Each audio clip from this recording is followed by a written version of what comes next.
Muy bien, nos vamos entonces, estimados. Vamos a revisar. Usted ya está observando ahí en la pantalla. Esperamos que en los siguientes segundos le llegue.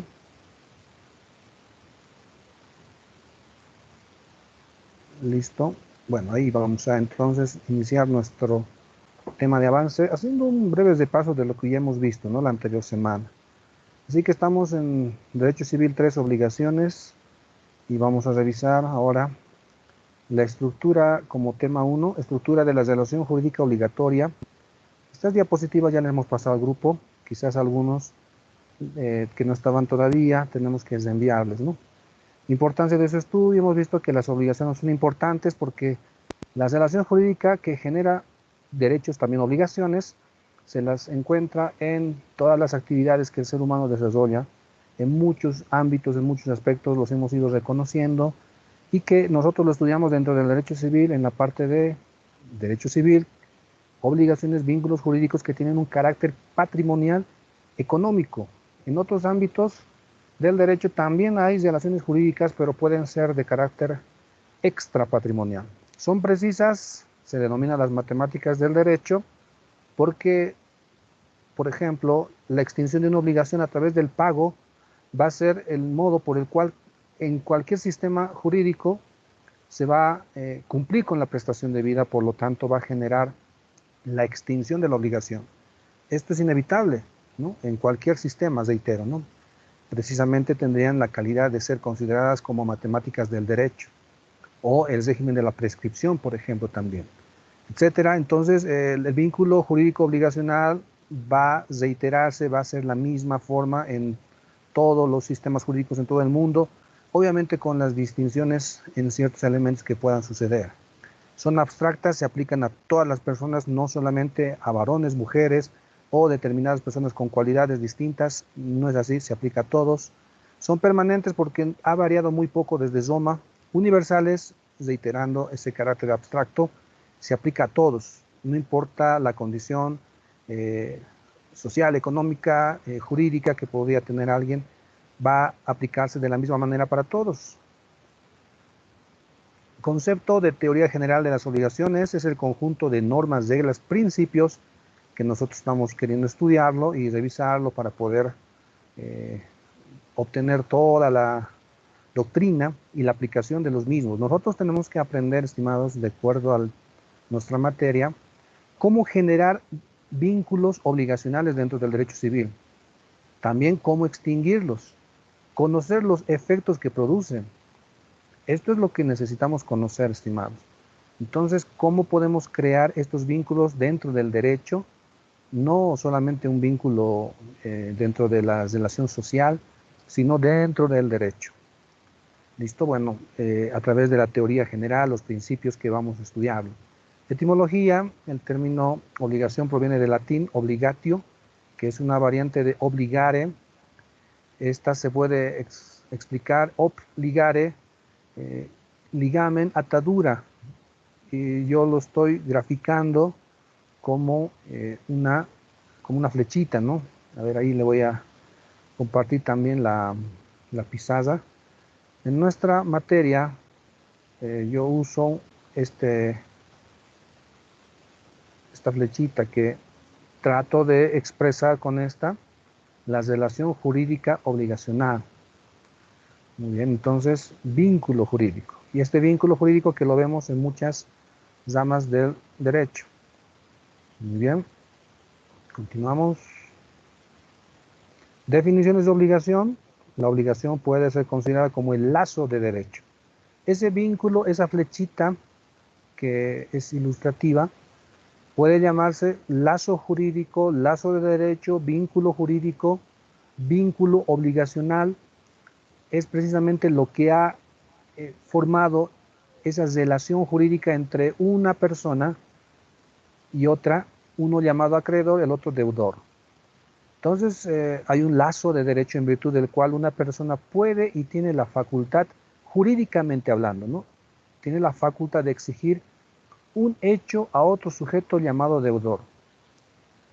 Hemos visto que en una, por ejemplo, Si existe ya la relación, ¿no?, de filiación padre-hijo, entonces los hijos menores a través de la madre, que siempre parece que es el común denominador, una mamá con los hijos que eran abandonados por un varón, por el papá, eh, existiendo este lazo dentro del ámbito del derecho de familia, estamos tocando en esa área, bueno, que es diferente al civil, pero como ejemplo, eh, tienen el derecho de exigir al papá que la asistencia familiar respectiva, ¿no es cierto? Ahora, si no existiera ese vínculo jurídico de filiación, no podrían exigirlo. Entonces ahí podría presentarse ahí, ¿no?, una acción de negación de paternidad. O sea, yo no soy el papá. Entonces, jurídicamente, a través del juez, se podrá extinguir esta relación jurídica y ya no se le puede exigir ningún tipo de asistencia familiar. Pero si existe ese vínculo, entonces tiene la obligación de cumplir con la prestación, ¿no? Entonces, vínculo jurídico entre dos personas, ¿no?, que están ahí enlazadas. Por eso dicen, no, lazo jurídico. ¿A usted no le gustaría estar enlazado jurídicamente, ¿no? Claro, queremos estar libres siempre, pero esto puede suceder muchas veces, principalmente, ¿no?, por nuestra propia voluntad, cuando nos vinculamos, por ejemplo, a través de un contrato, y en otras ocasiones involuntariamente, que también somos vinculados, ¿no?, por algún hecho primario que haya sucedido. Así que en esta relación, este vínculo que hemos dicho, que estamos reiterando, que usted tiene que reconocerlo, recordarlo, le estamos denominando así, ¿no?, vínculo. También lazo, ¿listo? Lazo jurídico, lazo de derecho. ¿Listo, estimados? Bueno, ahí estamos representándolos de esa manera, ¿no? Entonces, hay una relación acreedor-deudor. La segunda definición es una relación jurídica en virtud del cual un sujeto llamado deudor queda constreñido al cumplimiento de una prestación de dar, hacer o no hacer a favor de un sujeto llamado acreedor. Entonces, complementando nuestra figura, hay una relación de un acreedor, una persona denominada acreedor, y otra denominada deudor.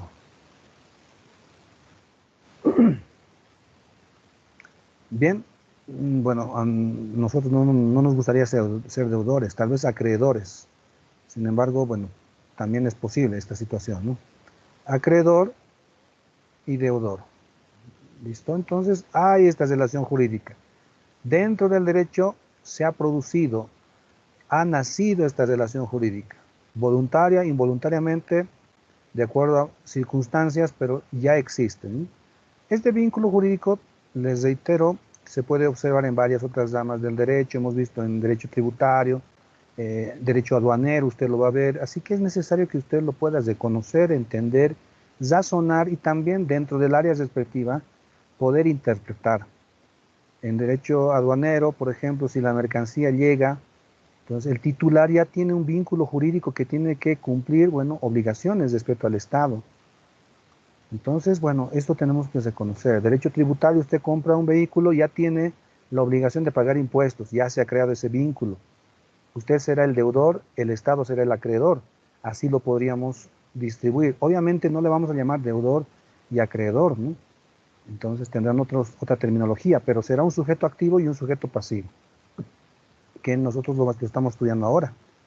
Entonces, vemos la siguiente definición. Es una relación, dice acá, una relación en virtud del cual, relación jurídica en virtud del cual un sujeto llamado deudor tiene la obligación de dar una prestación pecuniaria, una prestación económica, una prestación que se la puede valorar en dinero, respecto a otro sujeto o en caso de no hacerlo afecta su patrimonio.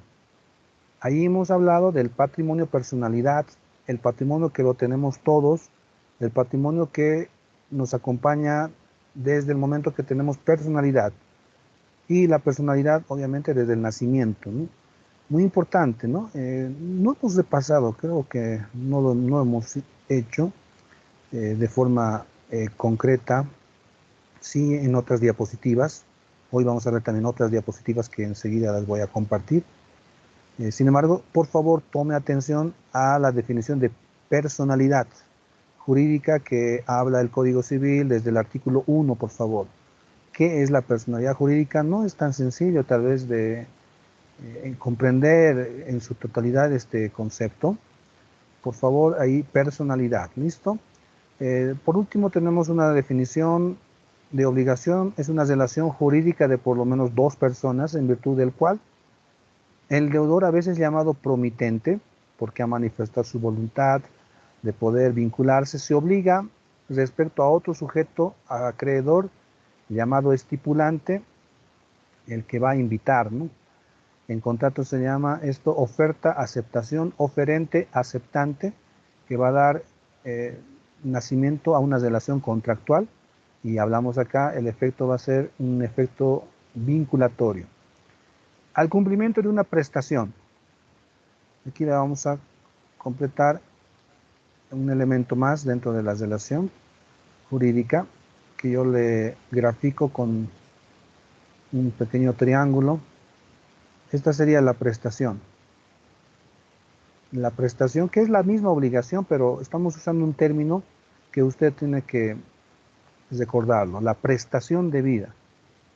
La prestación puede ser el pago de $10,000, la entrega de un vehículo, la construcción de una vivienda. Bueno, es la prestación, la conducta, ¿no?, que debe cumplir el deudor. ¿Listo? Bueno, en caso de incumplimiento, bueno, esta conducta o esta prestación es económicamente valorado, ¿no? Tiene carácter patrimonial. Siempre que escuchen, estimados, la palabra patrimonial, la ley o el derecho lo considera a aquellas, ¿no?, aquellos derechos u obligaciones que pueden ser valorados económicamente. Hay otros derechos y obligaciones que son de carácter extrapatrimonial, por lo tanto no pueden estar dentro del comercio humano, no pueden tener una estimación económica, ¿no? En nuestra materia, estimados, derecho civil, hablamos de relaciones jurídicas cuando la prestación de vida tiene un carácter patrimonial, está bien, patrimonialmente valorado, que en caso de incumplimiento puede ser cobrado coactivamente o coercitivamente, afectando pero al patrimonio. Ya no tenemos una relación de persona a persona, sino una relación de patrimonio a patrimonio. La parte de antecedentes nos saltamos un poquito.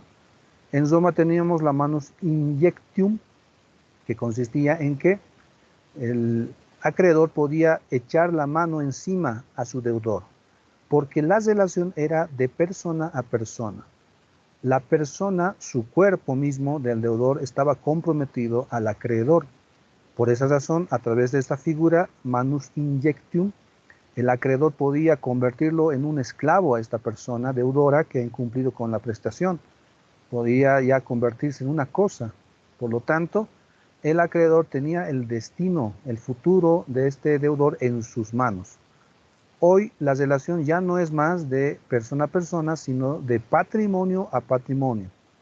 En otras palabras, ya no podemos poner la mano encima sobre la persona, sino sobre su patrimonio. Y ahí hemos revisado el concepto de patrimonio, ese conjunto de derechos y obligaciones que tiene una persona valorados económicamente, que están ligadas a su personalidad. O sea que todas las personas tienen patrimonio. Ahí tenemos que recaer nosotros, ¿no? Echar la mano ahí, al patrimonio, no a la persona. Por esa razón hemos llegado a la conclusión, y también el corpus juris civile, de la relación patrimonial, patrimonio a patrimonio, no va a haber cárcel por deudas económicas, porque solo se puede recaer en el patrimonio de la persona. Ahí hemos visto las dos teorías en base a este antecedente histórico que, bueno, está resumido ahí en una diapositiva y media. Aquí observamos las dos teorías. La naturaleza jurídica tiene en consideración dos teorías: la teoría subjetiva, que considera que la relación jurídica de la obligación es de persona a persona. Entonces, el deudor está ligado, atado a su acreedor, quien tiene, el acreedor, un poder sobre él, pero un poder sobre su misma persona, sobre su mismo cuerpo. La garantía era el cuerpo del deudor. Se recurre al antecedente de la manus injectium. Por ejemplo, me voy a salir un momento así al ámbito del derecho penal. Imagínense, se produce un homicidio. La sanción, ¿dónde va a recaer? Bueno, sobre el imputado en primera instancia, luego acusado y posteriormente condenado. Pero imagínense que eh, ahí el imputado, el acusado, el condenado, quiera pagar, no quiera decir, bueno, sí, reconozco que yo cometí el homicidio, quité la vida a tal persona, pero quiero pagar, ¿no? Voy a pagar tal monto. Bueno, no se puede valorar, ¿no? Económicamente. ¿Está bien? En cambio, en derecho civil sí hay esa posibilidad de estimar patrimonialmente las relaciones jurídicas. En materia penal, no. Por lo menos dentro de la responsabilidad penal no se entiende esto. No puede ser de que se pueda sustituir, ¿no? Ya, bueno, si quiere usted salir de la cárcel tiene que pagar tanto. Bueno, no. Las fianzas son otra cosa, ¿no? Que van a garantizar que el procesado pueda continuar hasta el final del proceso, precisamente, con la sentencia, y que no pueda producirse la obstaculización o lo principal, el riesgo, ¿no?, de fuga que pueda eh, incurrir, ¿no?, ahí el procesado. Muy bien, teoría subjetiva. Teoría objetiva, relación de patrimonio a patrimonio, ya no se le puede responsabilizar en el cuerpo, sino ya el vínculo es patrimonial. La relación del acreedor con el deudor es de patrimonio a patrimonio. ¿Listo? Bueno, continuamos. Estamos ya poniéndonos a la corriente y continuando con el avance. ¿Listo? Si hubiera alguna pregunta, bueno, pueden habilitar su micrófono y también, bueno, intervenir nomás, no se preocupen. Vamos a continuar. Revisen por favor sus micrófonos que estén cerrados. Con mi papá más. Listo. He silenciado un micrófono que estaba abiertito. Bueno, teoría de la obligación como vínculo jurídico considera las dos teorías históricas, subjetiva y objetiva, y la vamos a expresar de la siguiente manera, estimados. Esto es lo que vamos a ver durante toda la materia, todo el semestre. Ponga atención, si no lo entiende va a tener muchos problemas, ¿listo? Al momento de ver otros temas. La teoría de la obligación como vínculo jurídico completo es llamada también ecléctica, toma una parte subjetiva y una parte objetiva. La parte subjetiva es esta. Considera que la obligación tiene dos elementos entonces. La obligación jurídica. Estimados, la obligación en derecho civil, ese vínculo jurídico tiene dos partes, dos elementos. Vemos en primer lugar el débito o deber, que en inglés tiene la terminología should. Es el débito, el deber subjetivo que tiene el deudor de cumplir con la prestación o conducta positiva o negativa. Muy bien, cuando nace la obligación, entonces ya hay un deber. Es ese deber, ¿no?, subjetivo que está en el deudor, constreñido al cumplimiento de la prestación debida. Tiene este elemento un carácter muy subjetivo, ¿no es cierto? A ver, imagínense, ¿no? Las personas que tienen bienes inmuebles tienen el deber de pagar el impuesto a la gestión 2019 en esta etapa en la que estamos, ¿verdad? Es ese deber. Ya nació entonces este elemento, hablando un momento, ¿no?, de los impuestos de inmuebles. Bueno, vehículos también y otros, ¿no? Pero estoy tocando de inmuebles. Ya existe ese deber. Usted tiene que cumplir con esta obligación. Es ese deber que le constriñe a una persona, lo lleva a, bueno, ejecutar una conducta. Puede ser positiva, de dar, hacer o no hacer en derecho civil. ¿Listo? Primer elemento entonces es ese. Es ese deber. ¿Dónde está este deber? En el sujeto pasivo, en el deudor. Ahí se encuentra este deber. Muy bien. Siguiente elemento. Se lo denomina responsabilidad o garantía halftun nace cuando el deudor incumple con la obligación. Cuando el deudor incumple con la obligación, entonces el acreedor ya no espera, porque en el primer elemento el deudor tiene ese débito, ese deber subjetivo, y el acreedor espera el cumplimiento de la prestación.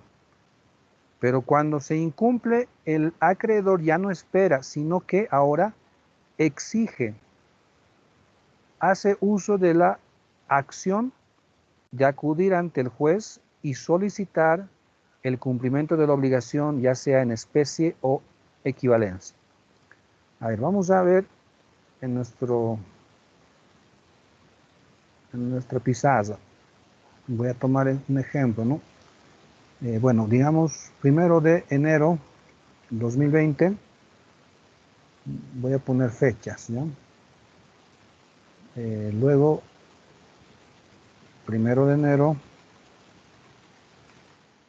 2021, aquí ya sería el 2 de enero 2021. 3 etapas. La obligación va a tener este recorrido en el tiempo, ¿no? En una línea horizontal. Muy bien. El primer elemento, el Schuld, el deber, el débito, nace el 1 de enero. ¿Cómo nace? Bueno, nace como fuente contractual. Un contrato que se firma el 1 de enero, un préstamo, ¿no? El contrato es un contrato de préstamo de bolivianos 10.000 por un año. El plazo es por un año.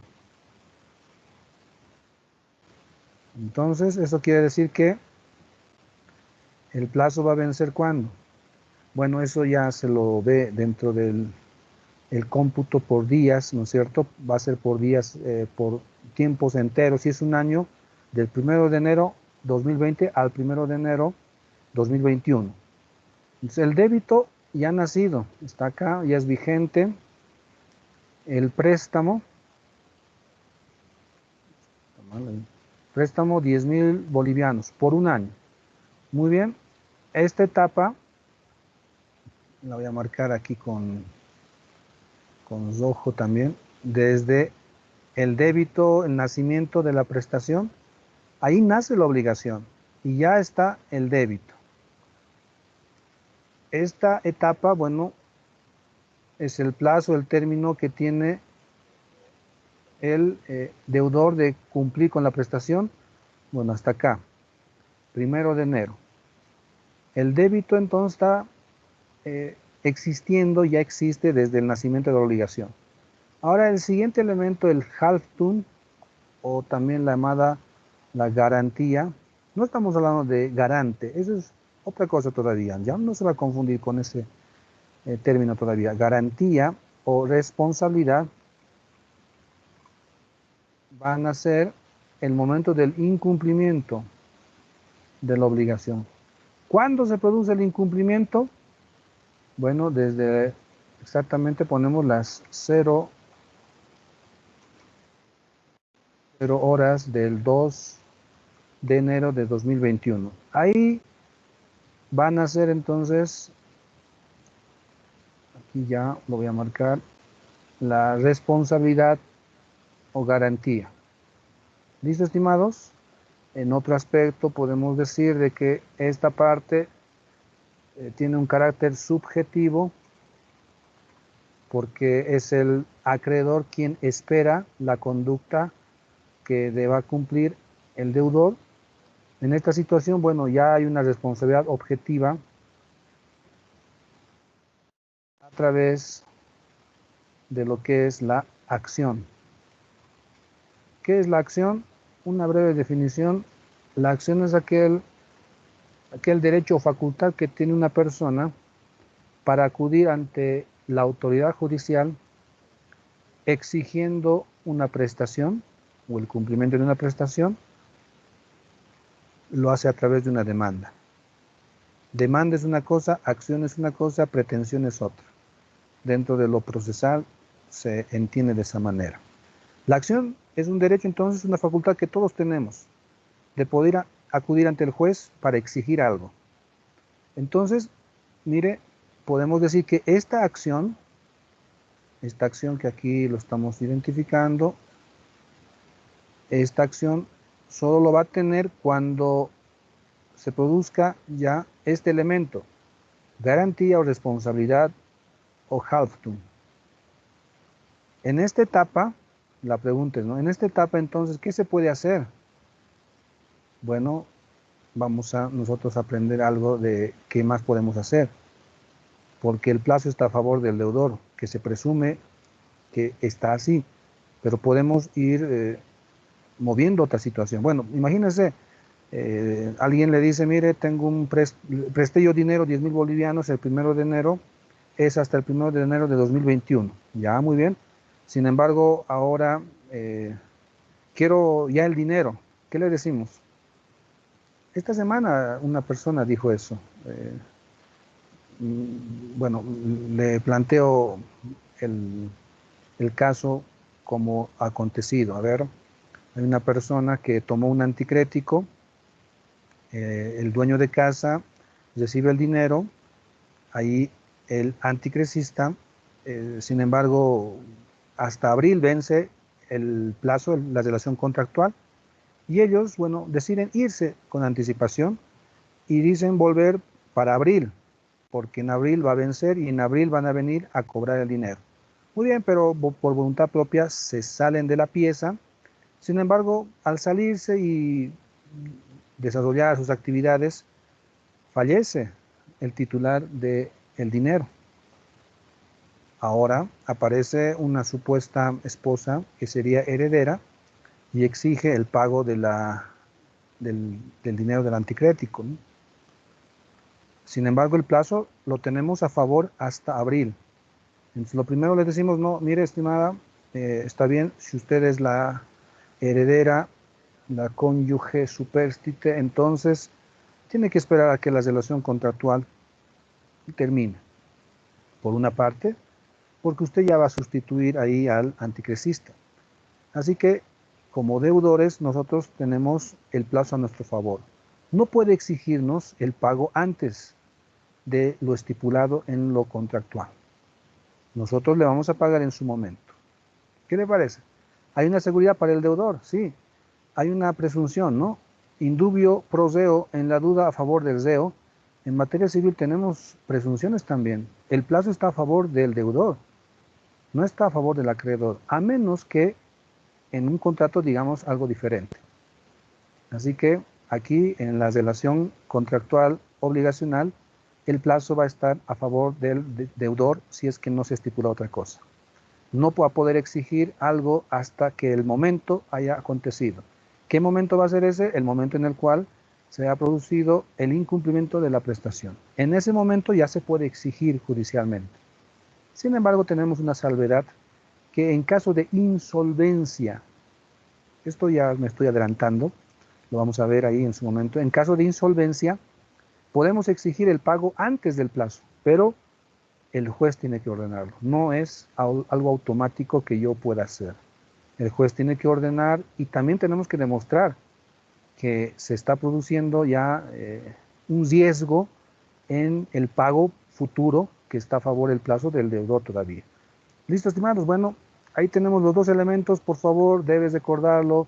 Débito o deber nace cuando nace la obligación, es el deber subjetivo que tiene el deudor de cumplir. El acreedor espera, tiene que esperar. Si se produce el incumplimiento, entonces se va a activar, entre comillas, este otro elemento que es la responsabilidad o garantía, por lo tanto el acreedor ya no espera, sino que tiene ahora sí la facultad de acudir ante el juez. Ahora, ¿qué pasa si una persona acude ante el juez con un contrato que todavía tiene el término a favor del deudor? De seguro que no va a tener la fuerza, ¿no? De la exigibilidad. El juez le dirá, el contrato todavía está vigente, está a favor del deudor, así que no se le puede exigir. es decir que este elemento todavía no se ha constituido. El débito ya está vigente, ¿no? El deber, pero responsabilidad todavía. ¿Listo, estimados? Bueno, estos dos elementos que usted tiene que reconocerlo, débito y deber. Puede haber alguna obligación que no tenga necesidad de responsabilidad, claro, nace la obligación, ya está el débito, y en el plazo estipulado cumple con la prestación, listo, nunca se ha activado o ha nacido, entre comillas, el siguiente elemento que sería responsabilidad o garantía. El débito siempre puede haber, pero la responsabilidad depende, ¿no? Ahora, ¿puede ser al revés? Sí, lo vamos a ver en otros casos. Por favor, estos dos elementos, lo vamos a ver también ahí adelante. Lo vamos a revisar con otras facetas. Bueno, estimados, aquí vamos a ver una relación, un paralelo entre derechos reales y derechos personales. Por favor, una definición de derechos reales. Alguien, por favor, un voluntario. Definición de derechos reales.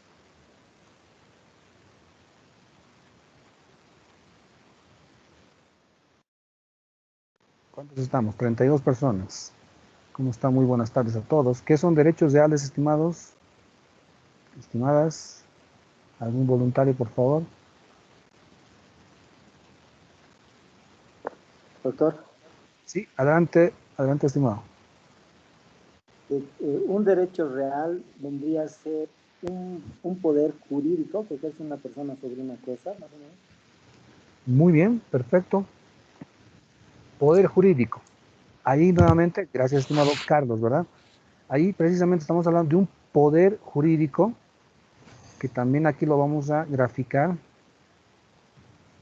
Mire, esta relación va a ser más sencillo entenderlo. Un poder jurídico, una persona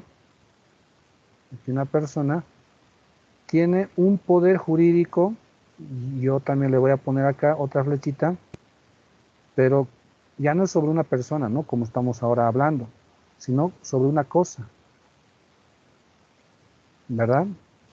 Este es el resumen de derechos reales, la definición que usted ahorita está viendo, así lo podríamos entender. ¿Qué es derechos reales? El vínculo jurídico entre una persona y cosa. Su compañero usó un término también que se lo entiende, ¿no? Poder jurídico, ¿no es cierto? Sobre una cosa. Muy bien. ¿Listo? Apaguen por favor sus micrófonos, estimados. Bienvenidos los que se están incorporando. Poder jurídico sobre la cosa. Esto es derechos reales. Vamos a ver. Esto es derechos personales. En nuestra materia, obligaciones. Vínculo jurídico entre una persona acreedor, su patrimonio, estamos ahí implícitamente hablando, y el patrimonio, ahí el deudor.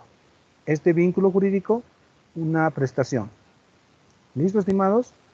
Si usted recuerda estos gráficos, va a ser más sencillo entender, recordar qué es derechos real, recordar qué es derechos personales, también llamados derechos crediticios, o lo que nuestra materia tiene por nombre obligaciones.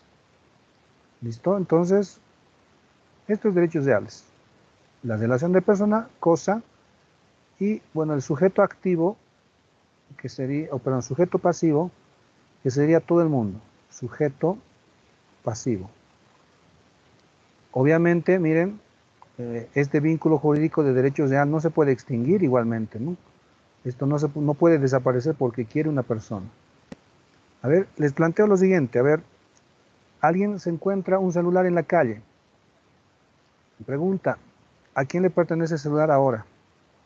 Usted se encontró, hagamos de cuenta, ¿no? Un celular. Lo tiene en sus manos. ¿Quién tiene la titularidad del celular? A ver, algún voluntario, ¿cómo jurídicamente podemos explicar esta situación? ¿O es que usted se encuentra y ya es titular? Adelante, ¿qué tal? El que El titular es el dueño de la cosa y el Ya, que lo encontró es el poseedor de la cosa. ya. Simplemente ser un poseedor. Ya, muy bien. La posesión tiene dos elementos, ¿no? El corpus y el animus. Si fuera un poseedor, tendría el corpus y el animus. El corpus lo tiene, pero ¿lo tiene el animus? La persona que se encontró. No, ¿verdad? El término sería un detentador. Porque el corpus todavía, perdón, el animus lo tiene el titular. Eso en cuanto a la posesión. Por lo tanto, estimados, si alguien se encuentra un celular, nunca va a ser suyo jurídicamente hablando, porque pertenece a un determinado titular quien es propietario. Jamás podrá ser nuestro, ¿no? Tendremos que, bueno, encontrar o solicitar el consentimiento del titular para que se transmita el derecho de propiedad. Bueno, esto es derechos reales, ¿listo? Y vamos a hacer una diferenciación. A continuación voy a compartirles unas diapositivas que nos va a ayudar a tener la diferenciación respectiva de lo que es derechos reales y derechos personales. El derecho civil 3, obligaciones, aquí lo estamos denominando derechos personales. La anterior materia, derecho civil 2, derechos reales, bueno, ese es el nombre, ¿no? Derechos personales. Muy bien. Derechos reales, vamos a recordar un poquito, es una relación de derecho. Cuando me dices relación de derecho, yo inmediatamente hago la idea de esta flechita. Es una relación de derecho en virtud del cual una persona tiene la facultad, mencionó su compañero, poder jurídico, de obtener de una cosa en forma exclusiva y oponible a todos toda la utilidad que produce o parte de ellos. Esta cosa esté bien, ¿no? Muy bien, aquí estamos representándolos de esta manera. Derechos reales. Este es el titular. El titular no siempre lo tenemos que denominar propietario, porque derechos reales no siempre es propiedad. Puede ser usufructo, puede ser derecho de superficie, uso, habitación, servidumbre, son otros denominativos que no siempre va a ser el derecho de propiedad. El titular tiene un derecho, tiene una potestad, un poder jurídico, aquí lo estamos representando igualmente con esta flechita, sobre la cosa. Y todo el mundo está obligado a respetar este derecho. ¿Listo? Esta es la figurita, ¿no?, que le explica. Lo encerramos en un círculo porque es una relación exclusiva. Nadie más tiene esta potestad sobre la cosa. Por ejemplo, su celular. Nadie que no fuera de usted puede tener esa potestad de usar, gozar o disponer, ¿no? Bueno, los elementos de los derechos reales, ¿cuáles son? Tenemos que reconocer un sujeto activo, sujeto pasivo y el objeto. El sujeto activo en derechos reales es la persona natural o jurídica quien es el titular. El titular, no siempre propietario, no es el titular. Titular, por ejemplo, tenemos derechos reales sobre cosa ajena. Entonces, ahí no siempre la propiedad es que muestra, ¿no?, la titularidad del derecho real. Puede ser entonces una persona que no es propietario y que tenga un derecho real sobre una cosa que le pertenece a otro. Bueno, esos derechos reales sobre cosa ajena, ¿no? La servidumbre, por ejemplo, usufructo. Sujeto pasivo son todas aquellas personas alrededor, es decir, todo el mundo. En derechos reales el sujeto pasivo es todo el mundo, erga omnes, o sea, todos tienen la obligación de respetar esta relación jurídica. Nadie puede interferir entre la relación jurídica, entre la persona como titular y un determinado bien, una cosa. ¿Cuál es el objeto de derechos reales? Es toda entidad material o inmaterial, que es centro de interés y sobre el cual recae la tutela jurídica. No siempre van a ser bienes o cosas materiales, ¿no? Pueden ser inmateriales. Por ejemplo, marcas, ¿no? Tenemos ahí los logos y otros que no tienen la posibilidad de percibirse por los sentidos, sino intelectualmente. Una obra artística, por ejemplo. Derechos reales sobre, entonces una obra artística será una entidad inmaterial, pero yo tengo el derecho, ¿verdad? Por una canción. Yo puedo alquilar esa canción, esa letra, para que lo interprete alguien, claro, ¿no? Lo puedo vender, sí, puedo vender. Entonces, ahí nos movemos, derechos reales. Entonces, de acuerdo a los elementos, lo distribuimos así, la figura, ¿no? Titular sería el sujeto activo, el sujeto pasivo es todo el mundo, es indeterminado, es abstracto. El objeto de la relación sería una cosa material o inmaterial. Muy bien, esto es derechos reales. Recordando un poquito algo que anteriormente se ha visto. Listo, vamos a derechos personales ahora. Nuestra materia. Aquí tenemos otra definición también de derechos personales, o también llamados, mire, derechos de crédito. Se los llama así, obligaciones o derechos personales. Es una relación de derecho en virtud del cual una persona, el acreedor, tiene la facultad de exigir de otra, porque hay una relación jurídica, ¿no? Existe una relación de derecho, el cumplimiento de una prestación determinada, positiva o negativa. Se puede exigir una conducta determinada, entonces. ¿Por qué? Porque existe una relación de derecho. ¿Listo? Muy bien. Entonces podemos graficar de esta manera los derechos personales. Hay un acreedor, hay un deudor, la prestación, que es una conducta de dar, hacer o no hacer, y el vínculo jurídico. Muy bien, vamos ahora a ver los elementos de los derechos personales. Igualmente, hablamos de sujeto activo, sujeto pasivo y objeto. ¿Quién es el sujeto activo? Para nosotros, estimados. Esto no deben olvidarlo en el resto de temas que avancemos. Es la persona natural o jurídica. Quien es el titular del derecho de crédito es llamado acreedor. Este es el acreedor. Como persona natural o jurídica, hablamos del acreedor, sujeto activo. La persona natural o jurídica, quien está obligado al cumplimiento de la prestación, es llamado deudor.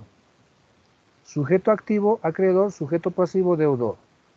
El objeto en derechos personales, obligaciones, es la prestación debida, es la obligación, que se traduce en dar, hacer o no hacer. Tenemos que aclarar que cuando hablamos de persona jurídica, son personas, instituciones, personas colectivas que tienen un reconocimiento y una existencia dentro del derecho, reconocido por el Estado, por lo tanto goza de personalidad jurídica y que sí pueden actuar como sujeto activo pasivo, ¿no? Muy bien, así lo distribuimos entonces los elementos de los derechos personales. Sujeto activo, sujeto pasivo, acreedor, deudor. El objeto es la prestación. En derechos reales, ustedes recuerdan, es una cosa. Y el sujeto pasivo es todo el mundo. En cambio, en derechos personales, el sujeto pasivo es determinado, es el deudor. Muy bien. ¿Cuántas relaciones jurídicas existe? Una sola. Esta relación jurídica entre el sujeto activo y el sujeto pasivo. En cambio, en derechos reales, mire, vamos a ver algo que no está muy bien a la vista, ¿no? Derechos reales hemos dicho, vínculo jurídico, relación jurídica, poder jurídico que tiene una persona, el titular, sobre la cosa. Sin embargo, también hay una relación jurídica entre el titular y el sujeto pasivo. O sea que aquí habría una relación jurídica y aquí habrían dos relaciones jurídicas. Entre el titular, sujeto activo, y el sujeto pasivo. ¿Cuál es esa relación o qué es lo que va a producir esta relación entre el titular y el sujeto pasivo, que es todo el mundo? Bueno, la obligación de que el sujeto pasivo, que somos todos nosotros, podamos respetar este derecho real. Muy bien, estos son los elementos estimados y que lo vamos a ver aquí resumido de la siguiente manera, haciendo ese paralelo entre derechos reales y derechos personales. El objeto en derechos reales es una cosa. En derechos de crédito, obligaciones, nuestra materia es la prestación. Ahí está la prestación. Vínculo jurídico. En derechos reales, es el titular del derecho y la relación, obviamente, erga omnes, respetado por todos. O sea, una relación dirigida hacia el sujeto pasivo, que sería todo el mundo. En derechos de crédito la relación es simplemente entre deudor y acreedor. La prescripción que opera en derechos reales es la prescripción llamada adquisitiva o usucapión. Para nosotros tenemos la otra prescripción que es llamada extintiva o liberatoria, que lo vamos a explicar. La adquisitiva genera el vínculo de derecho real que el poseedor ahora va a tener como propietario. En cambio aquí va a extinguir la relación obligacional y el deudor quedará liberado. Los derechos reales son perpetuos, muchos, no todos. La propiedad, por ejemplo, es perpetua, pero hay otros temporales. Pero vemos aquí, en una primera parte, hay derechos reales que son perpetuos. En cambio, la característica de los derechos de créditos que siempre son temporales. Nunca alguien podrá ser deudor para toda la vida. Tiene un lapso de tiempo determinado que la ley también va a regular. Por último, los derechos reales están en una situación de numerus clausus, quiere decir que los derechos reales están totalmente determinados. Será la propiedad, la servidumbre, también derechos reales sobre cosa propia o ajena, ¿no? Tendremos la copropiedad, tenemos la propiedad horizontal como modalidades al derecho de propiedad, usufructo, uso, habitación. Bueno, son determinadas y nada más. Ya no hay más derechos reales.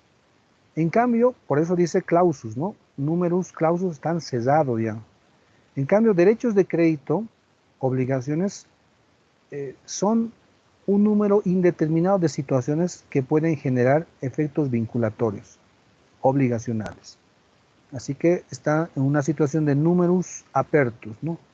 Números abiertos que pueden generar vínculos jurídicos.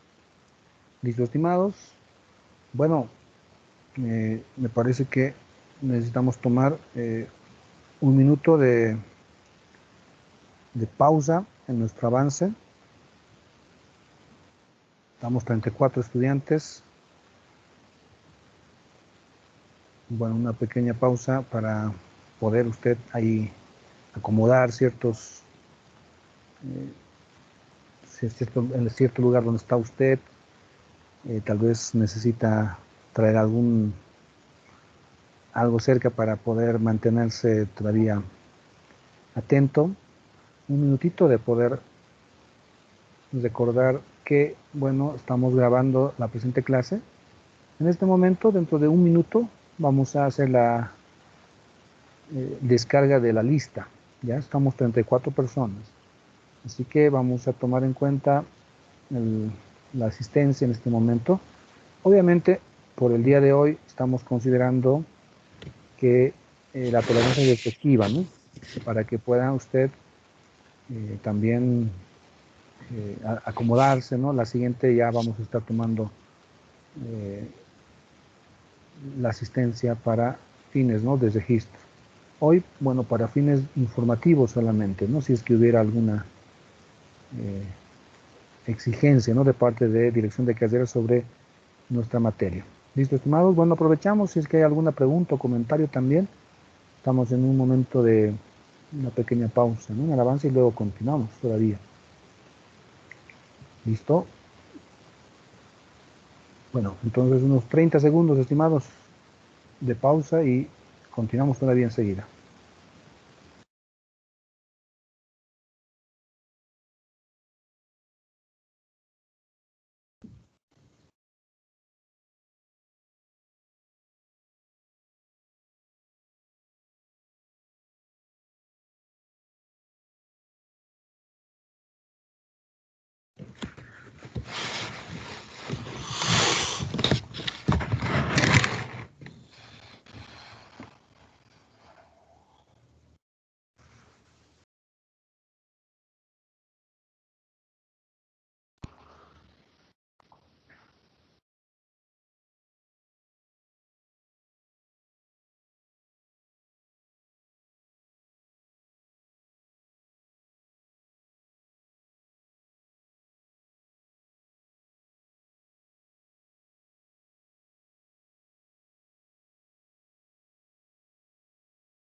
Muy bien, retomamos nuevamente un avance, estimados. Yo creo que algunos se están acomodando, tomando algunos, quizás algo necesario para continuar. Tenemos todavía el avance respectivo. Listo, estimados. Bueno, vamos a continuar con el avance entonces. Ahí estamos revisando el tema. Elementos esenciales de las obligaciones. Los elementos que contienen la obligación la vamos a dividir en dos partes: intrínsecos o de fondo y los extrínsecos o de forma. Hoy vamos a aprender la manera en la cual es necesario que la obligación sea plasmado para fines probatorios, por ejemplo. Bien, una cosa es la teoría y otra cosa lo práctico y las recomendaciones que le vamos a dar. Yo creo que le va a servir, no es que creo, ¿no? Sí o sí le va a servir para fines de conocimiento, yo creo que en primer lugar personales y luego para asesorar a otras personas. ¿Listo? Bueno, vemos, en primer lugar vemos dentro de los elementos esenciales los elementos intrínsecos o de fondo. Son aquellos que tienen que ver con el contenido mismo de la obligación. Vamos a ver entonces el contenido de la obligación, sin los cuales no puede existir la obligación. Estos elementos entonces son muy importantes, no podemos obviarlos, no podemos hacerlos a un lado. Son importantes para que la obligación exista dentro del derecho. Si no cumple con estos requisitos o contenidos, no puede nacer una obligación al ámbito del derecho, estimados. Muy bien, vemos entonces un primer elemento que es el elemento subjetivo. Cuando usted escucha subjetivo, nos referimos a sujetos. Entonces, en obligaciones, el elemento subjetivo estará conformado por las personas naturales o jurídicas. Pueden ser también singulares o plurales y se los identifica como sujeto activo, que será el acreedor, y sujeto pasivo, que será el deudor. Muy bien, permítanme. Bueno, vamos a usar acá esta pizarrita.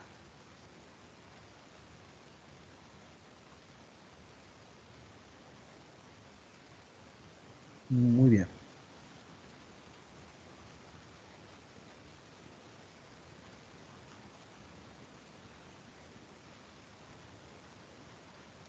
Vemos entonces que el elemento subjetivo puede ser persona natural. La persona natural, bueno, somos todos nosotros, somos las personas que actuamos dentro de nuestra vida en el ejercicio de nuestros derechos. Las personas jurídicas, obviamente hemos visto que también pueden intervenir, que son las instituciones, son las empresas, sociedades que participan con derechos y obligaciones. Obviamente también queremos decir que deben ser, y reiteramos, personas jurídicas reconocidas por el Estado. No solamente es un grupo de personas y nada más, ¿no? Son un grupo de personas que han constituido un patrimonio cumpliendo con los requisitos y que el Estado les reconoce personalidad jurídica para gozar de derechos y contraer obligaciones. Por lo tanto, si nosotros queremos entablar una relación jurídica obligacional con una institución, entonces obviamente tenemos que estar seguros de que esta institución existe dentro del ámbito del derecho. ¿No es cierto? Ese es un elemento importante, por favor, tómelo en cuenta, muy importante. Porque podemos estar asesorando a personas con un préstamo de dinero, digamos $10,000 a una determinada empresa, pero resulta de que la empresa en realidad no existe dentro del derecho, porque le puso un nombre nada más. Pensamos de que es una empresa, no. Tiene que tener el reconocimiento jurídico para que podamos recaer sobre el patrimonio social, que sería el patrimonio de la institución. Porque se imagina que entabla entablemos una relación jurídica con una empresa que no existe dentro del derecho, bueno, ¿qué haríamos en esa situación?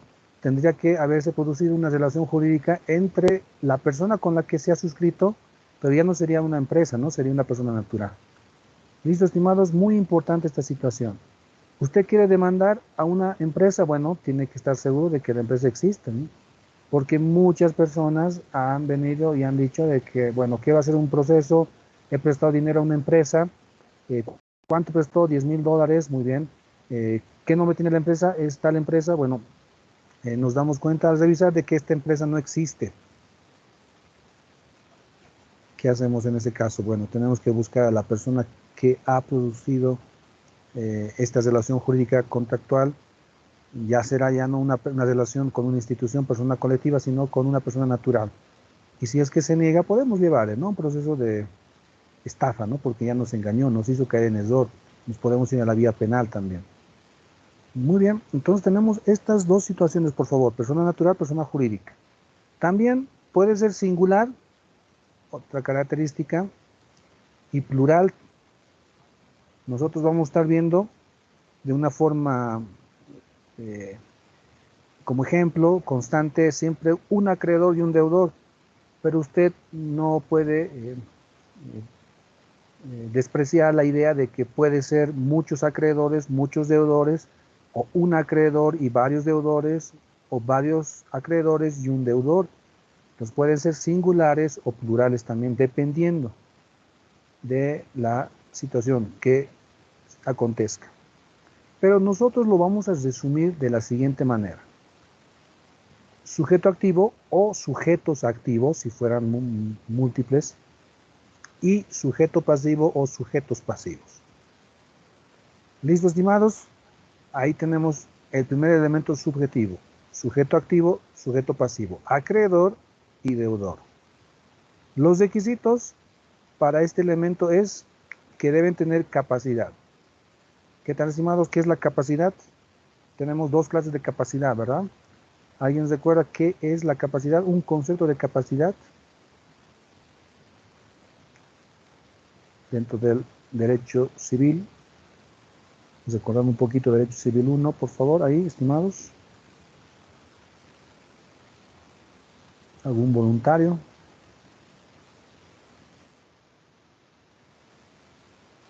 Estamos, ¿cuántas personas estamos aquí? Varios. ¿Algún voluntario, estimados?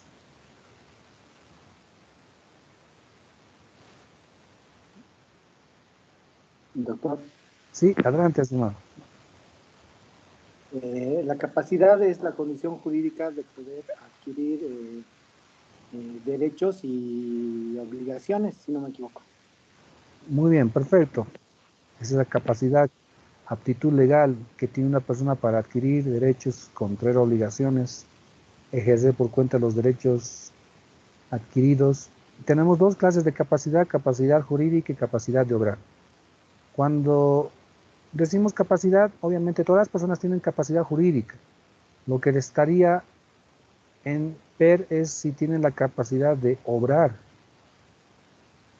¿Qué sería la capacidad de obrar? Bueno, dentro de la definición que mencionó su compañero, acotando algo más, es aquella aptitud legal que tiene una persona para ejercer por cuenta propia sus derechos. ¿Quiénes tienen la capacidad de obrar? Todos aquellos que han cumplido la mayoría de edad. Por lo tanto, entendemos que en personas naturales pueden ser sujeto activo, sujeto pasivo, todas las personas mayores de edad con capacidad de obrar. ¿Cómo actúan las personas colectivas? Pregunta. Nuevamente, ahí ya una opinión, ¿no? Una persona colectiva, una empresa, ahí digamos aquí la Universidad Tecnológica Boliviana, actúa por cuenta propia, tiene capacidad de obrar a través de quién o quiénes van a moverse en el ámbito del derecho. De su representante legal. Perfecto. Muchas gracias, estimada. Su representante legal. ¿Cómo podemos darnos cuenta quién es el representante legal?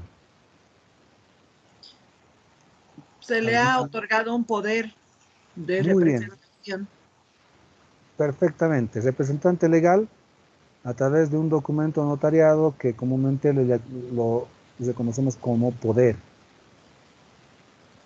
Aquí, por ejemplo, con esta idea ya entendemos que en un proceso judicial, en una demanda, en un expediente, si el demandante es o demandado fuera una institución, tiene que haber un poder en algún lugar dentro del expediente, sí o sí. Si es que no hubiera, entonces, ¿cómo estarían actuando? No tendrían la legitimación activa o pasiva para actuar dentro del proceso. Entonces, un expediente siempre va a tener un poder. Esperamos que el tiempo nos alcance. Vamos a revisar un pequeño expediente donde vamos a ver todo esto, ¿listo? Y que puedas ser más, digamos, práctico en lo procesal, ¿no? Ver todo lo que estamos viendo ahora. ¿Listo? Capacidad, entonces, en personas naturales, la capacidad de obrar mayores de 18 años. En personas colectivas hablamos que van a actuar a través de la representación legal un poder. Entonces aquí todavía seguimos, mire, acomodando, ordenando, incrementando mayor el contenido de nuestra materia. Si alguien le dice, disculpe doctor, disculpe doctora, quiero prestar dinero, me han pedido a una empresa determinada. Muy bien, ¿cuánto quiere prestar? Quiero prestar $20,000 o por esto. O tal vez suscribir un anticrético. Muy bien, vamos a entonces hacer un contrato, lo vamos a hacer con reconocimiento de firmas, elevado a documento público. Muy bien, entonces, ¿qué necesitamos? Bueno, entablar la relación jurídica con una institución, obviamente necesitamos al representante legal. Este representante legal tiene que actuar con un poder. El poder tiene que demostrar que esta persona, con su nombre, tiene esa potestad de poder suscribir el vínculo jurídico, esa flechita que genera derechos y obligaciones, que puede hacerlo a nombre de la institución. Porque imagínense que estamos queriendo prestar dinero, pero resulta de que este no es el representante legal. Vamos a estar en serios problemas. Comúnmente hay un error que se produce, miren, bien común en anticréticos. Resulta de que una persona dice, disculpe, mire, yo he entrado en un anticrético, hay un señor me dio, bueno, le di yo $10,000 un departamento. Muy bien, ahora resulta de que él falleció, se perdieron, o se perdió, ya no vino más. De pronto aparece, ya es había sido la persona con la que le dejó entrar, ¿no? Con el que suscribió el contrato, había sido el hijo del dueño. La persona pensaba que era el dueño. Entonces, como los contratos de anticrético generalmente ya lo transcriben entre las partes, personas, en un internet, entonces lo hacen, le ponen sus cédulas, listo, pero al final viene el verdadero propietario y le dice, ¿quién es usted? Y le dice a la otra persona, bueno, yo soy aquí el anticrecista y estoy pidiendo el dinero ahora que me devuelvan. El propietario le va a decir, pero usted no me dio dinero a mí, yo soy el propietario. Usted le ha dado dinero a otra persona, vaya a buscarle, ¿no? ¿Quién es esa persona? Y pídale que le devuelva. Pero usted, entonces, no me ha dado ningún dinero. Bueno, ¿qué hacemos en esta situación? Hay que buscarlo, ¿no? A la otra persona con la cual se ha generado el vínculo jurídico. Bueno, qué complicado, estimados, ¿verdad? Tenemos que aquí reconocer, identificar perfectamente al sujeto activo y al sujeto pasivo y estar muy seguros de quién es. E incluso si el poder, estimados, fuera muy antiguo, necesitamos entender que un poder, obviamente, dentro de la institución se renueva anualmente o cada 2 años por lo menos, pero si fuera muy antiguo ya tenemos cierta susceptibilidad, ¿no? ¿Por qué? Porque puede suceder de que hayan cambiado ya de representante legal, entonces necesitamos incluso que nos pueda facilitar un acta de nombramiento de representante legal, que en algunas reuniones tienen, para tener la certeza, ¿no? De que es el representante legal y no estemos suscribiendo un contrato con alguien que no lo es, porque podríamos sufrir bastantes pérdidas, ¿no? Patrimoniales. Bueno, el segundo punto, dentro del requisito del elemento subjetivo, estos sujetos tienen que ser determinados. No podemos hablar de obligación si los sujetos son indeterminados, ya que no se sabe quién es el acreedor o el deudor. Entonces, en esa situación, obviamente no va a haber posibilidad, ¿no? de determinarlos, ¿no? Tiene que ser posible, o por lo menos que sean determinables, o sea que está en una situación de indeterminabilidad, pero que en lo futuro pueden determinarse. Por ejemplo, una persona presta dinero a otra persona, el deudor fallece, pregunta, ¿quién es ahora el sujeto pasivo? Bueno, no es, falleció, ya no puede ser el muerto. Entonces, ¿quiénes van a ser? Entendemos que van a ser sus herederos. ¿Quiénes son? Bueno, está todavía indeterminado. ¿Pero puede determinarse? Sí, se puede determinar, se va a determinar. Entonces, ahí podemos ver que ante el juez solicitar el reconocimiento del derecho y seguir un proceso respectivo para exigir que los herederos puedan aceptar o renunciar a la herencia. Entonces, puede determinarse. Si bien estamos indeterminados, pero sí puede ser determinable. Otra cosa sería, bueno, presté dinero a tal persona, pero no sé quién es. Inicia un proceso. ¿Contra quién? No sabemos quién es, no conocemos el nombre. Era una persona que caminaba por ahí y parecía bueno, o vivía ahí, un amigo, y le presté, pero resulta de que es un nombre falso, no sabemos dónde está. ¿Cómo iniciamos un proceso civil en este ámbito, no? En lo penal, obviamente, se dirigirá contra los autores, ¿no? Pero en lo civil va a ser muy complicado, ¿no? El poder encontrar, ¿no? Responsabilidad en este aspecto, ¿no? Muy bien, vamos a continuar.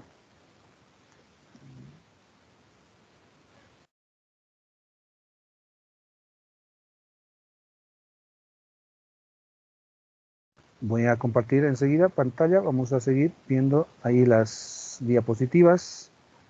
Vamos al siguiente elemento, vamos a revisar, hemos visto el elemento subjetivo, nos vamos ahora al elemento objetivo. El elemento objetivo en derechos de crédito en nuestra materia es la prestación, que se traduce en dar, hacer, no hacer.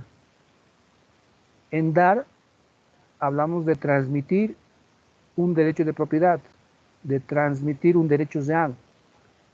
Hacer y no hacer ya es una conducta, o sea, realizar una conducta a favor de una persona o abstenerse de realizar una conducta, ¿no?, que también beneficia a otra persona. ¿Listo? Muy bien.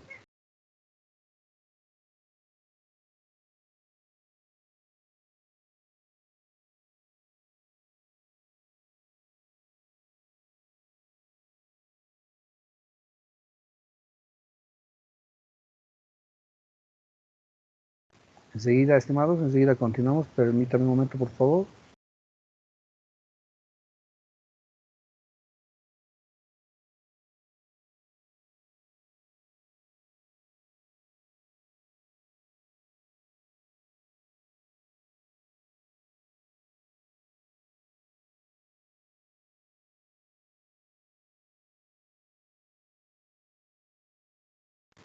Muy bien, permítame con algunos detalles, ajustes acá. Bueno, los elementos de dar, hacer o no hacer como prestación dentro de este elemento objetivo tiene requisitos y también vamos a tener que revisarlo a continuación, que sería de la siguiente manera. Permítame, vamos a compartir aquí la pizarra.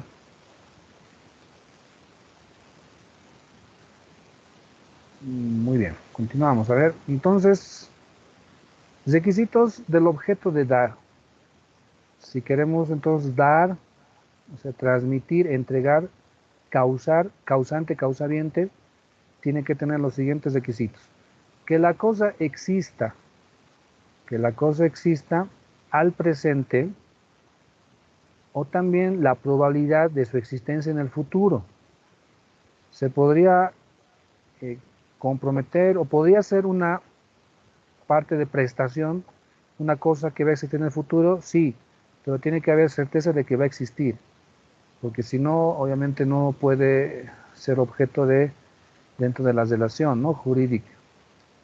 Un departamento que está en construcción, sí, le podemos dar un adelanto, tener ya un pago, tal vez al 100% incluso, y ahí podemos darnos cuenta que se puede generar vínculos con cosas que están en el futuro por existir.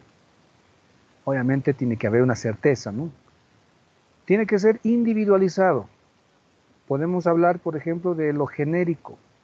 Si alguien le dice, te vendo un vehículo, no le ha vendido nada porque está hablando en un sentido genérico.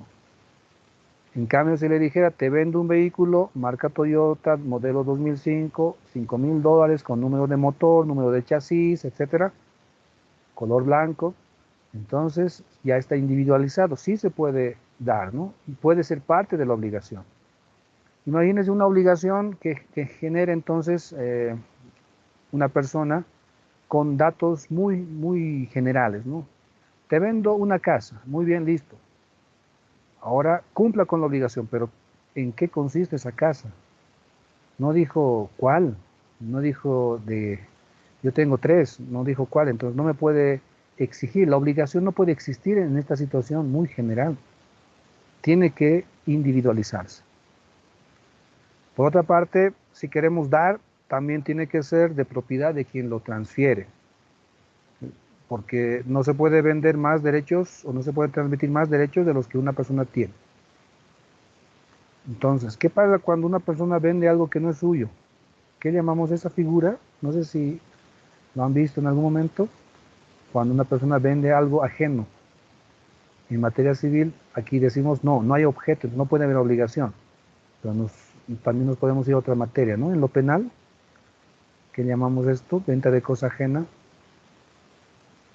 ¿Alguien se acuerda del tipo penal? Estelionato, ¿verdad? Muy bien. También necesitamos entender que que la cosa esté dentro del comercio humano, que sea res commercium. No puede estar en el comercio humano, no puede haber entonces una relación contractual con cosas que están prohibidas. Por ejemplo, las sustancias controladas. Ahí le doy un ejemplo hipotético. Una persona se compromete a entregarle medio kilo de marihuana a una persona, suscriben por el precio libremente convenido de $5,000. Ahí hay un acreedor, hay un deudor, supuestamente. ¿Existe esta obligación?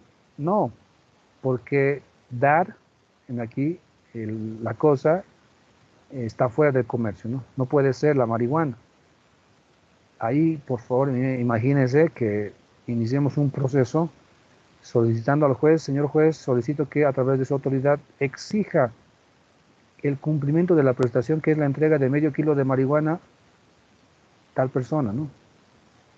No puede haber eso, ¿no? Para que exista entonces la obligación dentro de el objetivo, pero elemento objetivo, hablamos de la prestación, cuando es de dar, tiene que cumplir estos requisitos, estimados. Que la cosa existe al presente o en el futuro, que sea individualizado, de propiedad de quien lo transfiere, dentro del comercio humano.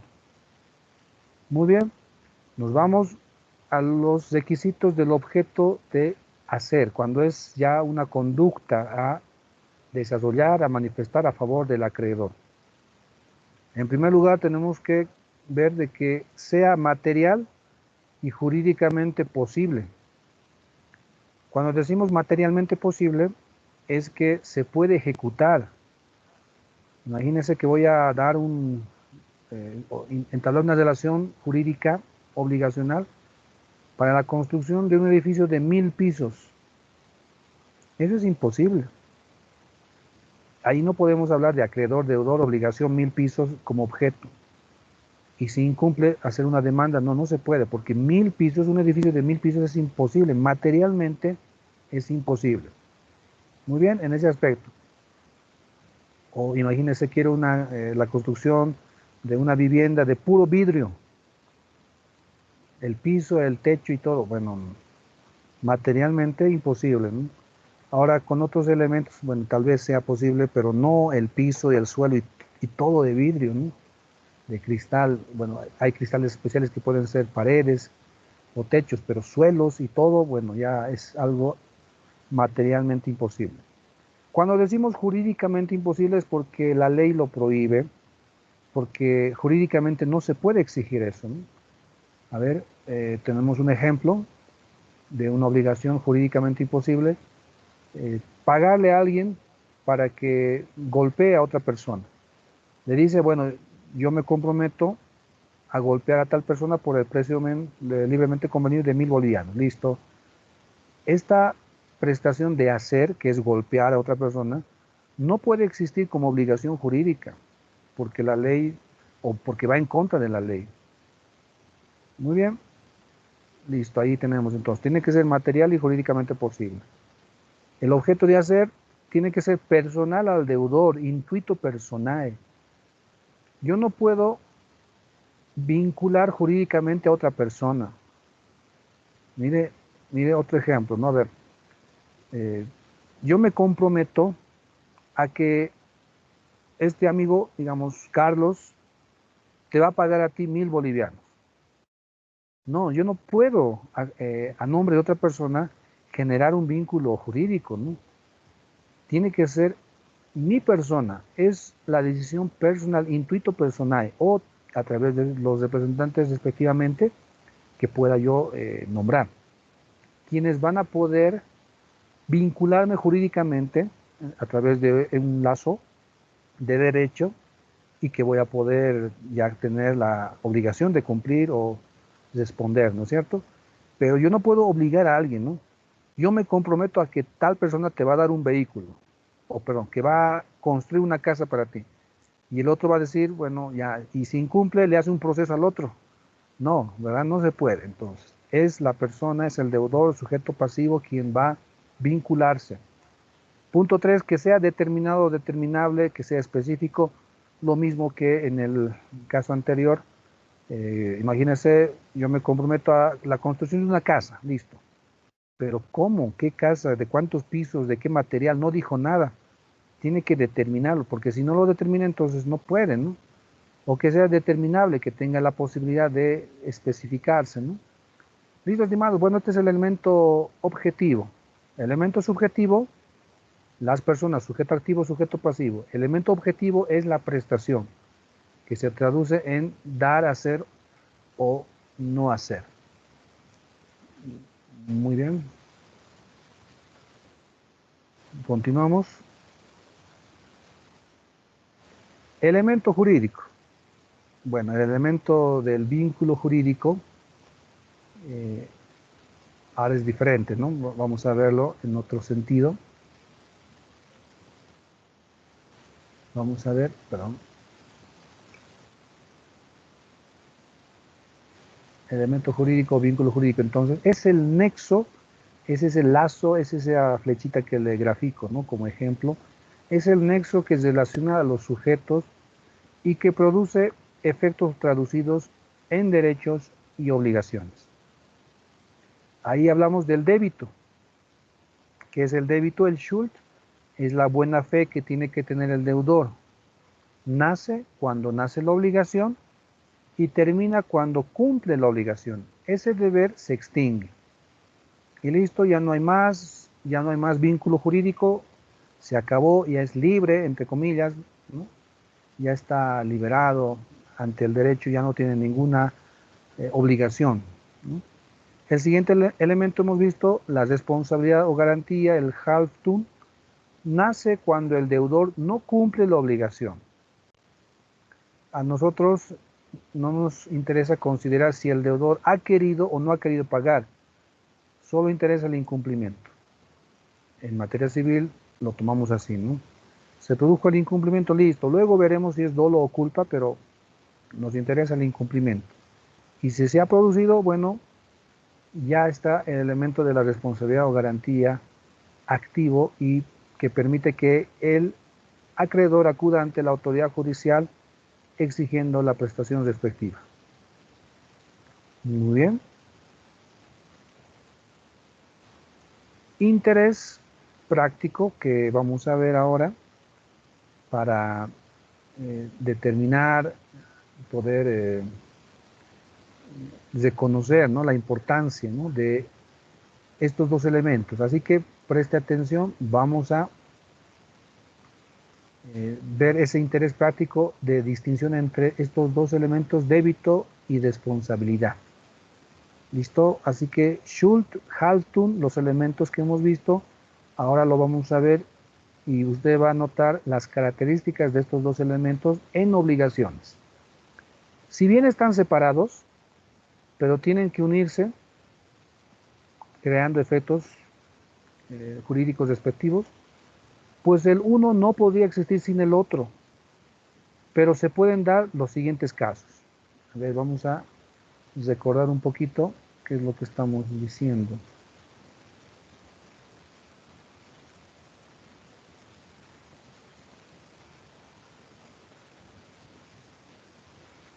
Permítanme, vamos a recordar. Bueno, esta figura, ustedes recuerdan, ¿no? Este es el débito que está aquí. El primer elemento nace cuando nace la obligación, 1 de enero, el préstamo de un año hasta 1 de enero de 2021, está el débito. A las 0 horas del 2 de enero ya se produce el incumplimiento y nace el segundo elemento, ¿no es cierto? Muy bien, aquí estamos recordando esto. Ahora vamos a continuar, miren. Débito sin responsabilidad. Escuche eso, mire. Débito que no tiene responsabilidad. Hay débito, pero no hay responsabilidad. Hay Schuld, pero no hay Haltung.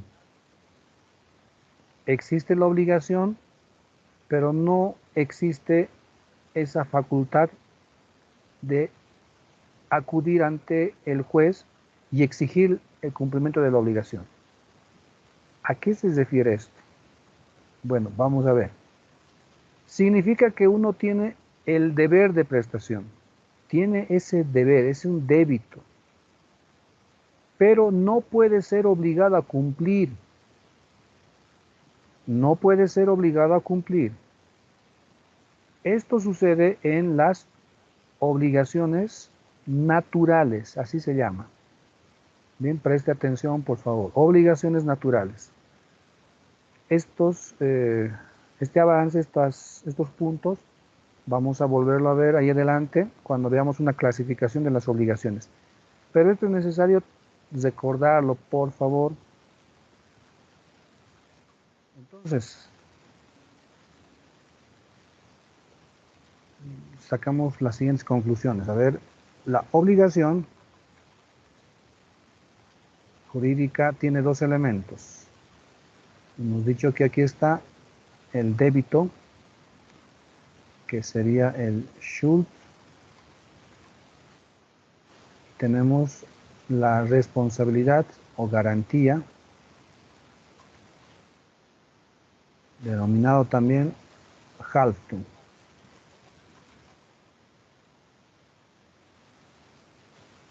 El débito nace cuando nace la obligación y el Haltung cuando se produce el incumplimiento de la obligación.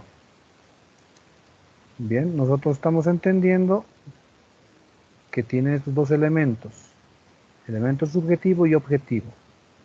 Ahora, el primer caso que vemos de diferenciación en el estudio, aquí vamos a hacer un cuadrito.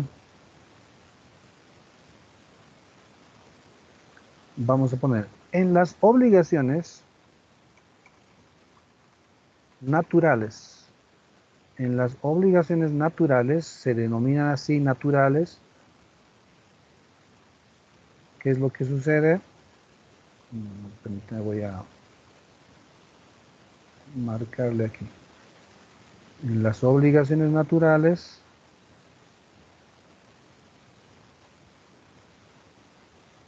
ya, el débito sí hay, pero esta garantía no hay. No hay el Haltung. ¿Por qué razón? Bueno, aquí ha operado la prescripción. La prescripción, bueno, es uno de los últimos temas, ¿no? Como forma de extinción de las obligaciones. En realidad lo que la prescripción va a extinguir es este elemento del Haltung. Teóricamente, entonces, La obligación como débito no se va a extinguir por el tiempo. Entonces, le explico lo siguiente. Mire, estamos ahondando, ¿no?, el mundo de las obligaciones, ¿no?, en todo este campo. Usted se presta dinero del banco, unos $10,000. Por alguna razón, bueno, el plazo es por un año. Pasado un año, por alguna razón, el banco no hace nada. Podría iniciarle un proceso a usted, pero no hace nada. Pasa un año, después del vencimiento del plazo, pasan 2 años, pasan 3, 4, 5, 6, 7. A los 8 años, alguien se da cuenta, no sé, algo revisaron, y quieren iniciarle un proceso porque usted no ha pagado su deuda, el préstamo, ¿no? ¿Qué es lo que ha sucedido en ese lapso de 5 años? La prescripción quinquenal extintiva o liberatoria ha extinguido en los 5 años, a los 5 años, este elemento, el del halftum. Por lo tanto, ya no hay halftum. Pero, ojo, este es el detalle, sigue existiendo este elemento del débito, sigue manteniéndose. Por favor, hay una idea muy común, una idea equivocada, incompleta, de que en 5 años, 6, 7, desaparece la obligación. Obviamente entendemos que ya no pueden exigirle a pagar, ¿no? Pero ¿qué es lo que ha sucedido? En realidad este elemento se ha extinguido, el halftum, pero el débito sigue existiendo, aún existe, estimados, ¿listo? Jurídicamente existe, pero ya no se le puede obligar al deudor a pagar. Pero ¿y qué tal si lo hace? ¿Vale ese pago? Sí vale ese pago. ¿Por qué? Porque hay una obligación en este elemento del débito. Bueno, aquí miren, estimados, estos dos elementos que hay que saberlos de conocer. Si nosotros podemos distinguirlo y poder darle su lugar, su significado, vamos a poder avanzar sin dificultad, ¿no? Débito es el deber subjetivo, ¿no? Halftum, que nace por el incumplimiento. A los 5 años, la prescripción extintiva o liberatoria va a extinguir este elemento. Pero acá sigue existiendo la obligación como débito. Muy bien, eso es lo que estamos viendo ahora cuando decimos débito sin responsabilidad. Significa que uno tiene el deber de prestación, o sea, está el deber todavía vivo, pero no puede ser obligado a cumplir.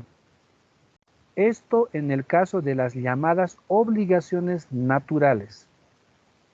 Aquí quizá es necesario poner como, aquí voy a ponerlo ya, obligaciones civiles, eso es lo contrario, ¿no? A obligaciones naturales, obligaciones civiles, o también llamadas perfectas. Ahí se lo voy a acomodar para que lo pueda distinguir usted, ¿no? Sea más fácil y lo diferencie.